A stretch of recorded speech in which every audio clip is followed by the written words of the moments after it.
lokasi pertempuran sengit antara pasukan TNI dan pasukan kolonial Belanda. Pertempuran tersebut berlangsung selama 5 hari 5 malam tanpa henti. Kemenangan berhasil diraih oleh TNI dan Laskar Pejuang, memaksa Belanda untuk berunding. Perang ini terjadi pada tahun 1947, dimulai sejak dini hari pada tanggal 1 Januari hingga 5 Januari.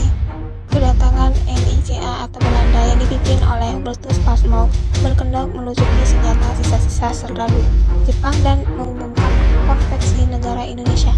Tentara Belanda mulai melakukan penyebab perangan. Kedatangan NICA atau Belanda yang dipimpin oleh Hubertus Johannes Pasmok berkedok melucuti senjata sisa-sisa serdadu Jepang dan mengumumkan konsepsi negara Indonesia. Tentara Belanda mulai melakukan provokasi dan menggeledah rumah warga yang dicurigai memiliki senjata.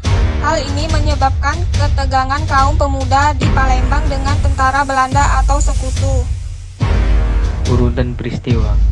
Hari ke-1, tanggal 1 Januari 1947, Belanda mendatangkan 2 pesawat tempur udara, yaitu B-52 Mitchell, untuk mengawal kereta berlapis baja yang membawa amunisi.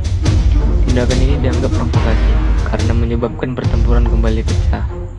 Pasukan Republik kemudian lebih gencar melakukan serangan. Hari kedua dan ketiga, Belanda kembali menyerang pusat pertahanan Republik di area Masjid Agung Palembang. Serbuan tersebut bisa dihalau oleh pasukan Batalion Geni bersama Laskar Pejuang.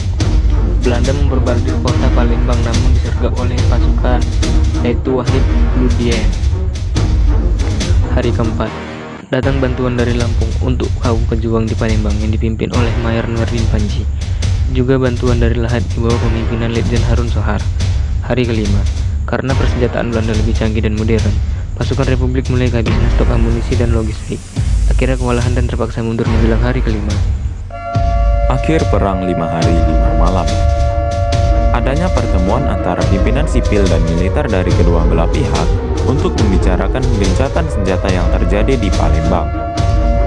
Pihak Indonesia mengirim Akegani yang saat itu menjabat sebagai Menteri Kemakmuran masa Kabinet Sultan Syahrir III untuk menggelar perundingan dengan Belanda.